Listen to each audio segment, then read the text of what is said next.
Ẹ̀yin aráalé, kánnakánná tí ń na ọmọ ẹ̀gà lọ́wọ́lọ́wọ́ báyìí. Ìjà ò tí ì dé, ṣùgbọ́n ó dá mi lójú pé ìjà ń bọ̀. Láàrin àti tani síwájú tani, láàrin òṣèré orí ìtàgé ilẹ̀ wa yìí, Síkírátù Sìǹdòdó àti ṣèkánì ìyàwó nígbà kan àná Kúnlé Afọ́ọ̀dù àti ẹ̀lẹ́pẹ̀ níyàwó nígbà kan torí pé kò tí ì sọ pé òun kọ́kọ́ rẹ̀.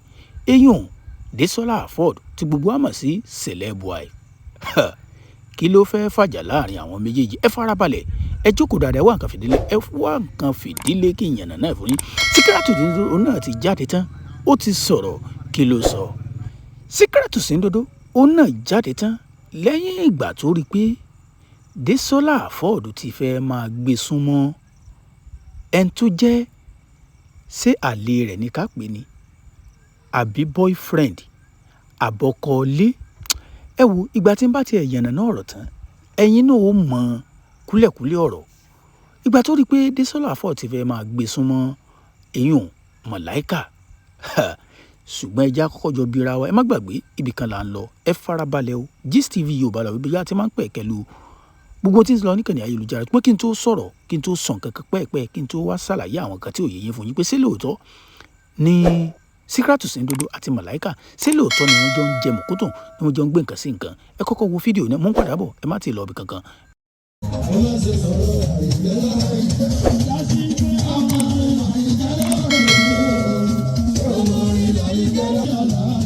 Ṣẹ́rí lọ́dún 2023 nígbà tí Síkírátù Sìǹdòdó tó sòkú ìyá rẹ̀, ìgbà náà gan-an làṣírí tú pé Màláíkà àti Síkírátù Sìǹdòdó páwọn méjèèjì wọ́n jọ wà lórí ọwọ́.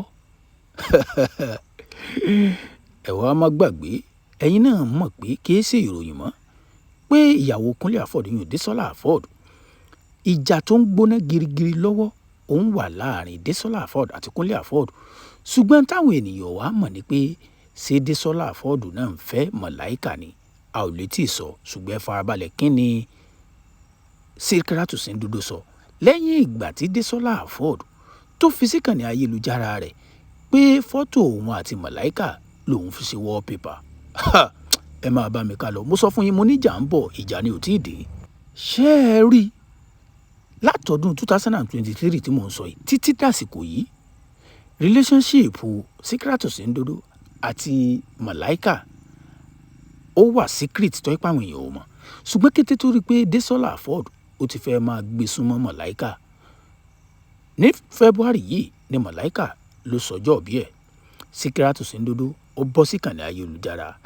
Ẹ jẹ́ nǹkan tó kọ fún yín, ẹ má lọ ibì kankan, ó bọ́ síbẹ̀. Síkírátù Sìǹdòdó ó kọ báyìí pé man like Kibla, Alao original, Alao tó jẹ́ original, a Fuji icon, olórin Fuji táwọn ayé mọ̀, the maestro of Fuji music, the last man standing, last man standing ni o, the own superstar. May Almighty Allah continue to guide you and keep you for us, inshallah. You will live long, to eat the fruit of your labor, inshallah. Allahu wa. Ẹ̀yin náà mọ̀ pé Allahu wa yẹn wá tó fi sí òun, ìtumọ̀ ẹ̀ ni pé ó ń jẹ́lọ́ọ̀sì àwọn ẹlòmíì tí Màláíkà ń fẹ́. Ó kọ́ Allahu wa, ó wá ní happiest birthday máànù mi. Ẹ̀rí máànù mi ẹ̀dí. Kí wá ní Súlẹ̀ Àlàó Màláíkà, kí lòun fi dá padà? Mo sọ fún yín, mo ní látọdún 2023 títí dàsìkò yìí táwọn ènìyàn ti ń wò pé àwọn méjèèjì ń fẹ́ra. Síkírátù Sìǹdòdó kò mọ bọ́ síkànnì ayélujára, kò mọ sọ nǹkan kan tí ì bá sì pé ìgbà yìí torí pé Désọ́lá Afọ́ọ̀dù ó ti fẹ́ máa gbé súnmọ́ Màláíkà. Màláíkà náà wá bọ́ síkànnì ayélujára, ó dá èsì ọ̀rọ̀ padà. Ẹ jẹ́ ká wo ohun tó kọ. Ó sọ wípé I appreciate you always, ọmọ ṣàléwà mi. Ọmọ ṣàléwà mi, ẹ mọ̀ dé. Thank you for loving me. Mo dúpẹ́ pé o nífẹ̀ẹ́ mi unconditionally. I felt your impact in my life. Shendi, I felt your impact in my life. In advance to you, my baby. my baby ó yá pa mí baby pa mí baby. Ṣé ẹ lérò pé orí Désọ́lá Afford ò ní máa gbóná lẹ́yìn ìgbà tó pe Síkírátù Sìǹdòdó ní pa mí baby? Eléyìí ó wá dá controversy lẹ̀ níkànnì ayélujára. Ẹ já wò nínú àwọn kọ̀ọ̀kan tó fi kọ́mẹ́ǹtì sábẹ́ pósìtì náà. Ṣeun DC òun kọ síbẹ̀ say you na the date ni because I no understand all this ọmọ ṣàléwà mi my baby my baby. Orí Désọ́lá Afford ó tún máa gbóná. Ẹjá tún wọn tẹ́lòmíì kọ. Ọláyínká 8071 sọ pé since when they have been dating for more than decade now. Eléyìí ó dà gbígbà pé òun mọ̀ pé wọ́n ti ń fẹ́ra. Ẹ má yìí lọ ibì kankan. Ẹjá tún wọn tẹ́lòmíì kọ ká tó wá mú ọ̀rọ̀ nípa Désọ́lá Afford wá. Rivola Lovett òun kọ síbẹ̀ pé which of the king now una two dey do on this app?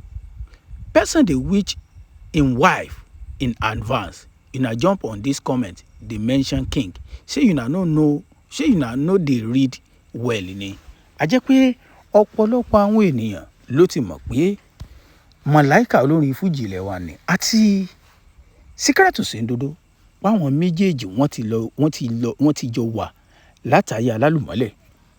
Ṣùgbọ́n tó wá ń kọ àwọn èèyàn lóminú ni wípé ó sì jẹ́ pé ní ìsìn ní Síkírátù Sìǹdòdó ẹni tó sọ wípé táwọn ènìyàn tó gbé sórí látọdún 2024-2025 tó wá dé ìsìn tíjà ń gbóná girigiri láàrin Désọ́lá Afford àti Kúnlé Afford tá a wá mọ̀ yìí pé Désọ́lá Afford pé in tó fi ṣe wallpaper ní picture Màláíkà àti òun ló fi ṣe wallpaper lórí WhatsApp tó wá jẹ́ pé ìgbà náà ni wọ́n wá wish ẹ̀ ní happy birthday.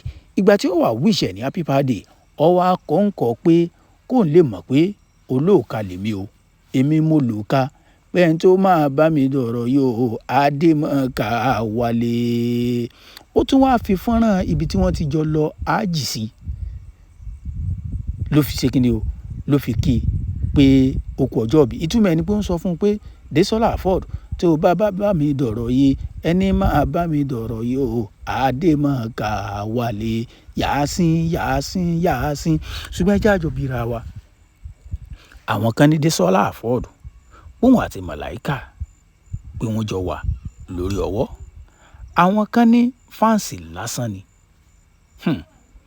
Eléyìí ó lágbára.